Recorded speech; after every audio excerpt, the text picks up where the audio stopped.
Hey, what's going on, guys? Welcome back to the GM. It is your guy, Boulanger. Up next, the Baltimore Ravens are moving different this season. Let's talk.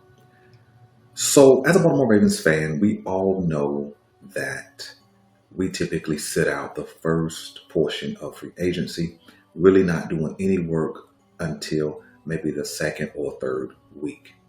And I think that the Baltimore Ravens are moving differently as if they have a different sense of urgency this season. And although all of the NFL, you got many teams making a lot of big moves. You got the Patriots making big moves, the Commanders making big moves, the Panthers making big moves. The Buffalo Bills just added a big addition to their defense. You got in the division, they're making moves and some trades and things like that. And the Baltimore Ravens have just kind of stayed at their own pace. But I think the pace we're seeing is urgency. You see, there have been some examples where we don't do our work before the tampering period and we don't do our work before the first week. We kind of just let the season happen, almost as if we don't have a plan for previous off seasons.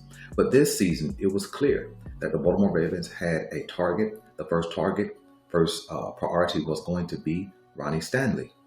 They got that deal done when? Before the tampering period. And then the tampering period starts because the league here starts this evening at 4 p.m. Then we have a target of getting Patrick Ricard done, right? In order to kind of keep the same stable of backs in the backfield, to keep that power mentality in the backfield, we get Patrick Ricard done, right? It's not typical to what we do. Although Patrick Ricard and Ronnie Stanley are the Ravens free agents, they're still free agents, and we got those deals done prior to the league year starting, right? And then on top of that, we go out and nail down DeAndre Hopkins and upgrade to our wide receiving corps. Now, let's be clear. He's not the DeAndre Hopkins of the Pro Bowl era, right? He's not the 1,000 yard per season DeAndre Hopkins, but he's still a guy. He's still 6'1", 212 to 215 pounds. He still can make catches. He still can make plays. And he still is an upgrade over Aguilar. Yes, he does not have the speed that Aguilar has, but he does have better hands than Aguilar. And that's what we need on a team that sometimes can catch the drops. And Hopkins has not been a big time baller over the last couple of seasons, but he's been with middling teams like the Cardinals and then the Tennessee Titans. And then he caught on with the Chiefs later on last season and never really found a true connection with Patrick Mahomes, although he did okay. And so when you look at those three signings, number one, they're all offensive, right? That's remarkable. You signed the best left tackle in the league, available in free agency is what I mean. You signed the best fullback in the league, both Pro Bowlers, and then you add an upgrade to the wide receiving corps. And so they're moving differently. They have what seems to be another level of urgency. They're not waiting and trying to see what markets get established for the guys that they're targeting.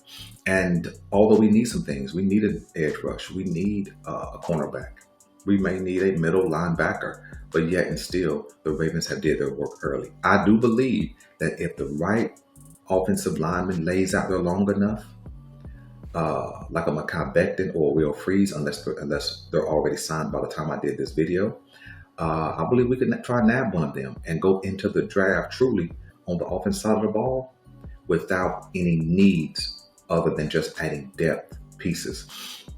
And so, man, it's pretty cool to see the Baltimore Ravens do work early in the off season. I've been hard on EDC. I've been hard on John Harbaugh. And when I need to be, I will. But when they deserve some kudos, some props, some congratulations, a good job, I will also do that. So you guys let me know, man, what you guys think about us doing work early, getting those three guys in-house to kind of solidify the offense. And really the only real question we have offensively at this point is the left guard position. I know that we can look at Voorhees, but I'm not just super excited about Voorhees. I'm really not, because he was not able to overtake Patrick McCarry for his starting job after he got off of injury last season. So I'm not real excited. And here's what's pretty cool. Based on the contract that Brandon Stevens got from the Jets, the contract that Patrick McCarthy got, I think, from the Jaguars, I think both of those will qualify us for some compensatory picks, depending upon what we do later on in this free agency period.